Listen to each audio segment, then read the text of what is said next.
যে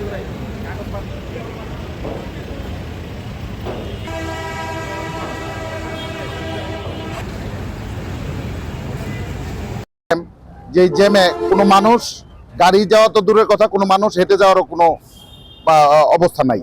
তা আমরা দীর্ঘদিন যাবৎ তাদেরকে বলতেছি, তারা এই বিষয়টাকে কোনোভাবেই কর্ণপাত করতেছে না।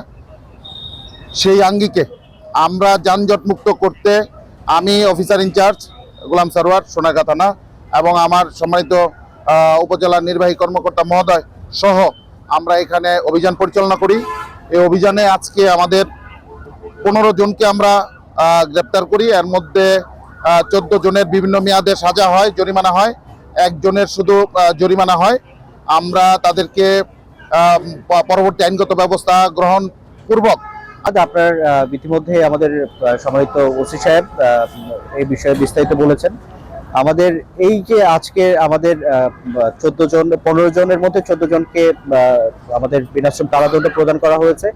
এটার পূর্বের যে বিষয়টা, ইতিপূর্বে এখানে আমরা একাধিকবার এখানে আপনার উচ্ছেদ অভিযান পরিচালনা করেছি এবং প্রতিবারই আমাদের পক্ষ থেকে তাদেরকে বিভিন্ন নির্দেশনা দেওয়া ছিল আমাদের, এবং তারই পরিপ্রেক্ষিতে এই জায়গাটুকু আমাদের ফিডার রোড, 2টি ফিডার রোড এবং মহাসড়কের 2 প্রান্তে আমাদের মসজিদ থেকে ওই পাশে আপনার আমাদের ব্রিজ পর্যন্ত এই জায়গাটুকু আমরা গণ উপদ্রব হিসেবে ঘোষণা করি। এখানে আপনার যারা অবৈধভাবে ফুটপাত দখল করে আছে, পাশাপাশি রাস্তায় অবৈধ পার্কিং যারা করছে, তাদেরকে আমরা বিভিন্ন সময় নিষেধ করেছি এবং এ বিষয়ে আমরা মাইকিংও করেছি আমরা।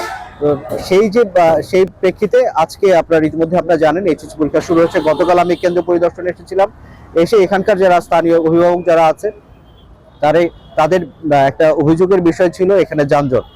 পরীক্ষার্থীরা যখন আসবে তখন যেন যানজট মুক্ত যেন রাখতে পারি আমরা, সে বিষয়ে তারা আমাদের দৃষ্টি কামনা করেন। তো তারই পরিপ্রেক্ষিতে আমি এখানে যারা সংশ্লিষ্ট যারা আছে, এখানে কাউন্টার আপনারা জানেন এখানে ঢাকাগামী কাউন্টার আছে, আর ওই পাশে আমাদের বিভিন্ন উপজেলা বিভিন্ন প্রান্তে যাওয়ার জন্য সিএনজি অটো এইগুলো আপনার চলাচল করে, তাদের জন্য আলাদা একটা নির্দিষ্ট জায়গাও আছে।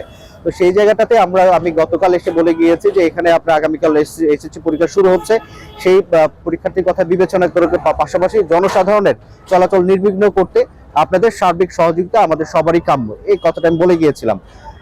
কিন্তু আজকে আমরা যখন আসি তখন দেখি সেই পূর্বের যে ঘটনা সেটারই পুনরাবৃত্তি আমাদের পরিলক্ষিত হয়। তো সেই প্রেক্ষিতে আমাদের এই ইতিপূর্বে আমাদের এখানে মুগরাপাড়া ইউনিয়নের সম্মানিত চেয়ারম্যান সাহেব আছেন, আমাদের ইউনিয়ন বিএনপির সম্মানিত সভাপতি সাহেব আছেন, আমাদের আরো অন্যান্য বিএনপির নেতৃবৃন্দ যারা আছেন, তারা প্রত্যেকেই এই যে আমাদের কার্যক্রম এটার সাথে সব ওতপ্রোতভাবে জড়িত এবং প্রতিটি কার্যক্রমে তারা আমাদের সাথে ছিলেন। এবং তাদের বিভিন্ন ভাবে আমরা তাদের মাধ্যমেও আমাদের এখানে যারা ব্যবসায়ী যারা আছে কিংবা অবৈধ যারা দখলদার আছে তাদেরকে আমরা সতর্ক করেছি, কিন্তু কখনোই তারা কোনোভাবেই আইনের প্রতি যে সম্মান, সেই সম্মানটুকু তারা প্রদর্শন করেনি। তো সেটাই ধারাবাহিকতায় আমরা তাদের যে এই যে এই কর্মকাণ্ড এবং আমাদের গণ উপদ্রব হিসেবে ঘোষণা করা সবকিছু মিলে আইনের যে প্রয়োগ আছে, এই প্রয়োগটা আজকে আমরা করেছি। আমরা 15 জনকে আমরা আটক করেছি, এর মধ্যে 14 জনকে আমরা বিনাশ্রম কারাদণ্ড দিয়েছি বিভিন্ন মেয়াদে, আবার একজনকে আমাদের সড়ক পরিবহন আইনে আমরা অর্থদণ্ড প্রদান করেছি। আমরা চাই যানজট মুক্ত একটি মুগরাপাড়ার যে আছে সোনারগাঁ প্রতিষ্ঠা, মুগরাপাড়া তথা সোনারগাঁ প্রতিষ্ঠা করতে। আর এই প্রচেষ্টা আমাদের যেটা অভিযান আছে এটা অব্যাহত থাকবে, এবং এই যে আমাদের আজকের যে অভিযান, এই অভিযানটা সতর্কমূলক হিসেবে আপনার এটা যারা আছে তাদেরকে আমাদের উপজেলা প্রশাসন এবং আমাদের পুলিশের পক্ষ থেকে আমাদের উপজেলা আমাদের ইউনিয়ন পক্ষ থেকে আমরা একটা মেসেজ দিচ্ছি। এরপরে আমাদের অভিযান আরো শক্তভাবে আমরা পরিচালনা